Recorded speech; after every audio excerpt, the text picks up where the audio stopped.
Alright, what is up, ladies and gentlemen? Welcome back into my channel. Today I'm going to be talking about the bugs, the bug fixes, the nerfs, and the buffs. Alright, so in order to make this as simple as possible, what I'm going to be doing is every time I'm talking about a buff or a nerf or even a bug fix related to a character, I'm going to go to the character itself. Like, for example, our first nerf, or yeah, it's the nerf and buff all at the same time. It's in Drogoz. So what I'm going to do is I'm going to Drogoz, we're going to his abilities, and then I'm going to explain, or the cards, depending on what the nerf or buff is actually related to. And I'm going to explain really fast what it is that it's going to happen. So the first thing that you need to know here is that for Drogoz, heads will roll, which is this talent right here that currently gives you 50 additional headshot damage, and it gives you 2 extra bullets on your revolver. Now will no longer deal this extra damage, but instead of 2 bullets, it will get 3. So as I said, it's sort of like a nerf slash buff.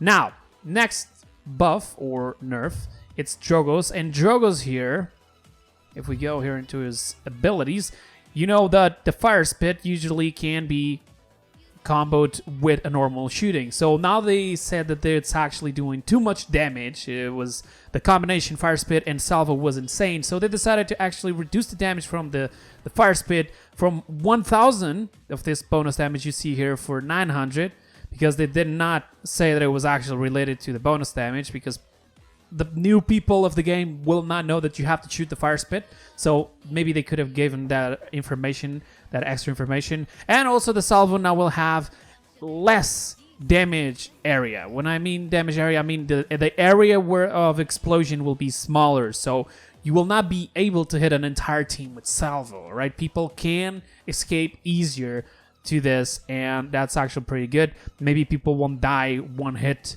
one shot, like most of the times that happens to me, for example. Now let's talk about Victor. Victor here, his talents. If we go into his talents, the Sharpnel, this is the one that increases the AoE damage of your frag grenade. It gives more damage, and it has a bigger area of explosion. They decided to remove this extra damage, so it's only going to make the grenades bigger on its area of explosion. Okay, so that's the only change for this one. Pretty good as well. People were abusing it a little bit. And if we go into Furia, this is neither a buff or a nerf. This is more a thing to help us out. If you know what Solar Blessing is, it basically transforms your Pyre Strike into now a healing ability.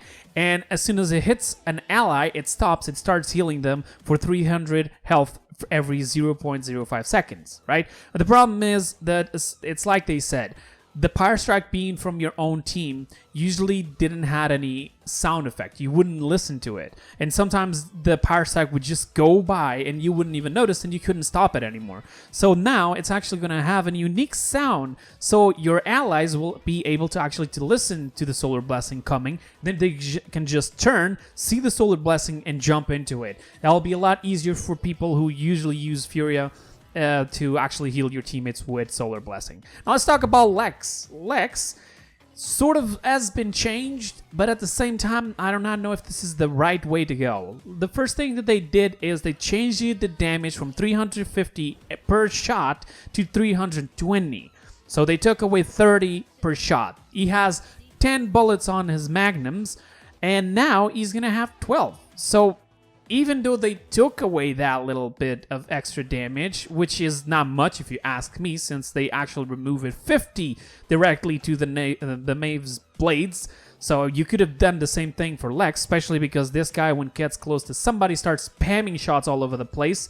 And then they also decided to do something. They increased the range at which the damage fall off begins. In case you don't know what that means, is they increase it the initial part where the damage would start to go down because you're far away from your targets. Now it's even further, so you can actually use Lex at medium range now, pretty much like they did with Sky last patch. So it's going to be easier to hit your enemies without even having to be close to them. So you can still spam. Of course, the recoil is not going to help, but at the same time, you're going to be able to kill people easier without being so up and close in front of them. Then they also reduce the severity of damage fall off. That means that the damage when it starts to fall off, it won't drop as much. He literally has become a sniper now. Okay, of course the recoil is not gonna help at all. You're not gonna be able to spam. But if you wait for the recoil to go down as soon as you shoot the first time, you can try to give 3-4 shots and still finish up this flank that it's running away. I thought that was actually bad. Okay, this is my personal opinion. If anything, I still think that they should put Lex like in the old days with less burst potential. All right, so you would do more damage, but not as fast. And that's the thing that I loved about Lex in the old days. But hey, who am I to say this? They're not going to change it either way. So now let's talk about Willow. Willow, as you know, has Nightshade, and anybody who plays competitive knows that Nightshade is mostly the way to go. People always pick Nightshade on competitives, whether you want it or not, because it's not just giving a little buff to the Nightshade on which you will also be dealing damage on an AoE, but it would give you 800 damage. That's even more than your normal shots that it's 500. So they decided to actually change it to 500 as well. So basically, it's like an extra shot. The problem is this is still an AoE, and it's going to be incredibly strong. It's still going to be incredibly strong because it's a bigger area damage than the normal shooting. But then they also nerfed it on one thing, which means that now when you get out of the dead zone, instead of having to wait 2 seconds until the complete, annihilation of healing, which it was saying here, enemies affected by the spore that move out of the infested area cannot be healed for 2 seconds. So you still would be cauterized even for 2 seconds after leaving the area of the dead zone. Now it's actually only 1 second, so it'll be faster to the healers to actually heal you as soon as you get out of the dead zone. It'll be better, but I'm still seeing a lot of teammates not even realizing they're in the dead zone. Even so, let's continue. Next up is Kinessa. And our Kinessa girl here has been nerfed. Where's Kinessa? There it is. So, as you know, most of the people who play Kinessa and have good aim, they always go Eagle Eye. They can one-shot any flank or damage or even healer, and they can do incredible damage to a tank. So, this was actually insane, and most of the Kinessas were using this. Now, they decided to nerf it. Instead of giving extra 50% damage, it now gives only 25% damage. It's still strong, and I'm not entirely sure if you're still going to be able to one-shot flanks or not. I'm going to have to test that out as soon as it comes out on PDS. But at least it doesn't do as much it was doing before. Maybe this will save our tanks a little bit more, and maybe they will not one-shot every single person. Let's see. Now, as for bug fixes, one of the bug fixes they did was to Ash, and they fixed an issue where the Assert Dominance, in case you don't know what the Assert Dominance is their ultimate, that led to a jittery jump experience. I'm not entirely sure how to explain this, but basically, instead of doing that, that soft animation of doing the ultimate of where you would just jump, it would do a weird, almost lagging experience. And now they actually fixed it, or not, we're going to have to test that out as well. So they did that to Ash, but they also did it to Terminus. Terminus apparently honors Shatterfall. In case you don't know what the Shatterfall is when he jumps and slams the ground. He also had this problem as well, all right, to the same thing that they did with Ash. They also fixed an issue where the Playing God card, which now we're going on the cards, this is what I wanted. The Playing God card is this one. Heal for X amount of the damage absorbed by the Power Siphon. So your absorption ability, you would heal for the percentage of how much damage you were going to absorb. There was an issue where apparently this card was not functioning. I didn't know that, for example. Maybe that led me to lose a lot of times with Terminus, since this deck right here has this at 5 points. But hey, finally they say that it's fixed. They also fixed one which is called Strength of Stone card, and it was not working as well, which is this one. You would gain up to X amount of damage reduction based on the number of charges you have stored. I have a loadout with that card specifically, I believe. I'm not sure which one of them is. So if now they fixed it, it's going to be a lot easier to play Terminus, because Terminus does have a huge damage reduction potential, and if they actually manage to fix it, he's going to be a lot more sustainable, and thank God they actually fixed it. So they also had this problem apparently with bug of the jumps, and his heroic leap was also dealing that little laggy experience, as I was saying. It's pretty much like if you've seen this with Maeve, it also happens a little bit with Maeve, where when you pounce, even though your ping is good, your animation, it's almost like you hit something in the middle of the air. No enemies around you, but it's like you're somehow colliding with the environment. It's something weird that happens sometimes. I've seen that happen a lot of times, but when it starts on one game, it's through that entire game. You have to restart your client sometimes to even fix that.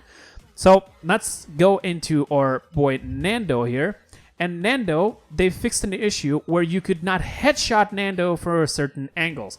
So imagine that the head was being viewed from this angle, right? You managed to pull a headshot on him. Okay, but without moving your reticle, without moving your cursor or whatever you're using, even if you're playing with a controller, you would shoot the same place and no longer would deal a headshot because there's an issue with his headshot hitboxes, so to speak, and now they finally fixed it. So thank God for that. Now let's go into Grover, and our boy Grover is over there, and Grover effluences, and this is just laughing at Hyris sometimes. This apparently was bugged, and it would only start to work after you die the first time. So you wouldn't get increased healing from the Blossom, and probably even the radius wasn't being changed. So if anybody was aware of this situation, the best thing to do was literally kill yourself in the beginning of the match in order to have this to work. I mean, how is it possible that this actually was in game? It's so stupid. It's like activating your talent, but until you died, you don't have a talent. But it's okay. They finally fixed it, so we're going to have to test that out as well. I want to see if it works or not. Now let's go back into our girl Kinessa over here. Kinessa apparently had an issue where the quickscope card, which we're going to see right here which one it is. The quickscope is this one, which reduces the time it takes to scope in and out. Apparently was granting less than what it was supposed to. So imagine if you have this with 5 points. It wasn't granting the 100% out of some goddamn reason. Don't ask me why. It's a bug. Fixed now. Lian. Let's talk about Lian. Lian, they fixed an issue where presence was not counting as a weapon attack. I gotta be incredibly honest. I don't think this is even a bug. I think that it shouldn't be countered as a weapon attack. Because in case you don't know, anything that it's a weapon attack will be cauterizable. And when I mean cauterizable, I mean that a cauterize will work on this thing. But this is an ability. It's not supposed to be a weapon, a weapon attack. If we go for this logic, the entire Lian is always cauterizable. There's nothing that she owns that will never, ever stop Cauterize from acting. And some of other champions, like for example Dredge, his harpoon, it doesn't stack up with Wrecker, for example. If you put Wrecker, the harpoon will not have the extra damage on it because it's not a weapon attack. But, I mean, most of our champions doesn't have a kit like Lian. Lian is literally all of her abilities, literally. Valor, Grace, Present, even the Enlightenment, even the Earlham Rifle, everything here is a weapon attack. I mean, Lian is overpowered right now, and nobody understands this. But, hey, let's make her even stronger because she doesn't get banned enough on competitive. Let's talk about Maldamba now. Maldamba, or boy Maldamba is over here. And Maldamba apparently had an issue on displaying the incorrect icon for basically killing somebody with the snake toss. In case you don't know what this means, when you die, you can actually press a key, which I'm not familiar with, that will tell you who killed you and if anybody assisted on that killing. And if somebody would kill you with the snake toss, for example, if they were using the Ikono's Wrath, apparently they wasn't showing the right icon for the ability itself. But hey, it's not something, it's supposed to be fixed, okay, but nobody cares. They also fixed an audio issue where apparently let me just read it how they put it. Fixed a systemic issue where sound would stop playing after the first time. How about this? I'll explain you this really easy. When you go into a match, and if you mess around with your video sensitives, options, whatever you want to call it, the audio would change. You could literally see that happening. And sometimes, after that, you would even hear only the voice lines from your champions. Any voice lines that would be used during the game, can only be heard on our spawn. It's like it locked the characters there, or environmental audio also changed for some reason, and sometimes they could even get bugged. And apparently that's it. Maybe they fixed it finally. As for the bots are now properly awarded credits for assists. I mean, bots already have a weird way of buying things on the store. I don't know what else to say about that, but hey, sure, why not? As for maps, they fixed the collision issue with a rock formation that allowed players to click into the map on Jaguar Falls. In case you don't know what Jaguar Falls is, I'm going to create here a match. Jaguar Falls is this one right here. Apparently, there was a rock formation that allowed players to clip into the map. All right? So pretty much a glitch to get inside of the map or something. I'm not sure what that is. I know that Brain Day mentioned this, that he saw it happening. I did not. I never saw this happening. But thank God they fixed it. They also fixed the collision issue in the spawn rooms that caused players to get stuck in the Marauder's port. Now that one I know what that is. If you go into the Marauder's port, the last map, which is Onslaught, there it is. In the spawn rooms, there's this little ramps right in the back. You could just walk up to it, and if you go onto the maximum height possible, it's like you would start to have your camera like just shifting side to side, and you would hear like a noise of colliding with the environment. I've seen this happen a lot of times. I did it myself. It never bugged me out, to be honest. I never got stuck, bugged, or glitched because of it, but apparently now they fixed it. They also fixed an issue with the maps, within the map's combat space that caused Talus to get stuck while using his ultimate in Marauder's port. Again, this map right here, the combat space, they mean on this area right here where we usually do our fighting, right? Apparently, Talus was getting stuck on certain walls or certain places while using his ultimate because of maybe the ultimate and the visible walls not being correctly, connected as they should. But even so, now they fixed it. Now, I'm talking about buffs, nerfs, and so on, but I also want to talk about something else. Let's talk about the match queues. The first win of the day rewards are now enabled on training maps. All right? So if you want to go on training maps in order to get your first win of the day reward, which usually is gold, you can now go there and you will get it. So people who are low levels, which are actually obligated to go into training modes, will also have this, finally. As for portraits of champions in rotation are now colored in, even if they aren't owned. Even if you don't own a champion, now they're having the colors. That was fixed as well. Champions in rotation are displayed as such, even if they are not owned. Okay, so basically what they're saying is, imagine I don't own Koga, and Koga's on free rotation. So now he appears all colored and as if I owned him, pretty much. They also changed the healing values for scoreboards and MVP awards in the end of the match lobbies. They now show the same number. In case you never saw that data, I saw that a lot of times, where basically if you healed like 100,000 of health to your allies, if you went into the end or the scoreboard, it would say like maybe you only healed 99,000. It was like a small difference, but even so, it was still weird to be seen, because if it's says you on the left side, right when you start, the first page, that you healed this much, but you go into the scoreboards and tells you that you didn't heal that much. I mean, it was kind of weird, right? But they fixed it. They also did something to the talents. Now have a hover over description on the scoreboard. In case you don't know, I'll show it to you exactly right now. So if we go here, and if you put the mouse, as you can see, right now it's not working. I'm put my mouse on top of the talents and it's not showing me anything. But the cards do. So basically, they actually fixed that. And now we're going to be able to know the names and what the talents are. So, hooray for that. Players can set actions like reload to the mouse wheel, and it will correctly function in game now. I don't know why would you want that. I know that there's some weird combinations and techniques for people to, on the bindings, actually just just use your mouse wheel to reload and so on, or to do certain abilities.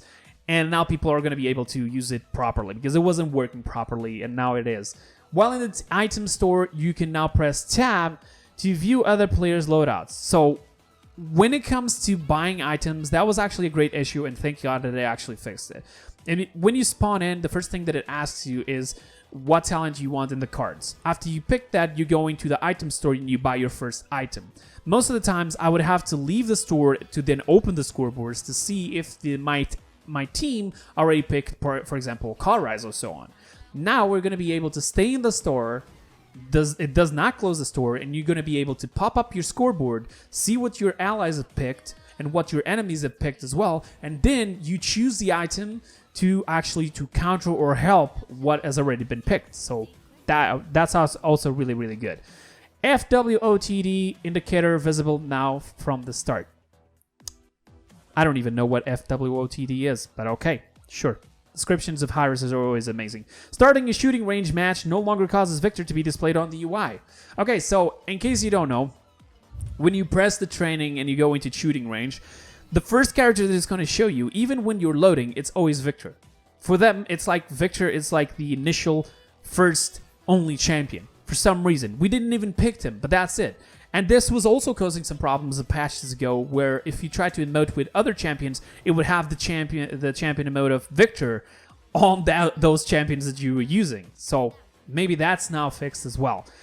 The return to lobby button now appears in all training and custom matches. So if you're in a custom match, you can now return to lobby. So you can drop out on custom lobbies. Hey, I don't blame anybody. Custom lobbies can be pretty bad because the owner of the custom lobby can actually be a prick and change the good people only to one place and the bad people only to another place.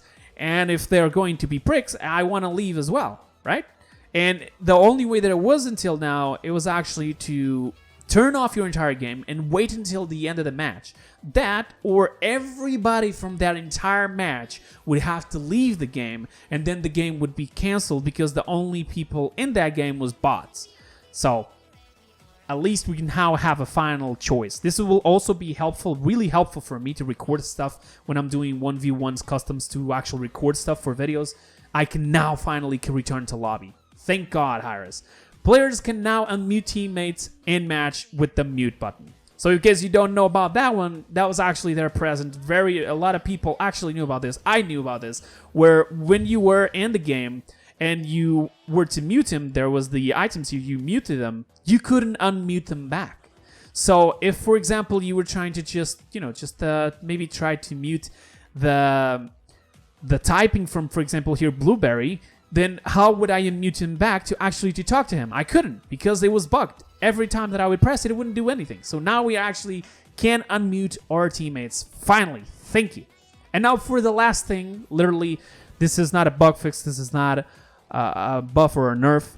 This is something that it's actually awesome for the console players. I did not mention this on my 1.8 patch notes video, because I thought that it was actually not necessary. There could be even a video just specifically for this, which I want to be testing this on the PlayStation as well, where now, just like they did it on Switch, we're going to be able to switch our camera, move around our camera with just the motion sensors of our controller. I believe you can actually turn this off and on as soon as you want to, but apparently, imagine you're using Strix, and you need to shift your camera just a little bit to the left or to the right, just a little bit. Instead of actually touching your analog stick, you can just literally move the controller and you'll do it. The only problem that I see with this is that if you don't remember you have this on and you maybe move yourself a little bit, just your right arm a little bit, you will stop aiming correctly and then you'll miss that critical shot. But if you know that this is on, then it probably will be good. I've seen how it kind of works, and I'm eager to try this with Nave on PlayStation and maybe even Strix. So we got that going on. So that's all for the bug fixes, changes, buffs and nerfs, and I'll see you guys on the next video. And until then, just show up on my YouTube channel, see if I'm actually streaming for the PDS. PDS will be open soon enough. Maybe today, tomorrow, we don't know yet. But as soon as it is, I'll be sure to be streaming it. Thank you so much for watching. That will be it for today, and I'll see you guys next time. Bye-bye, guys. Have a wonderful time.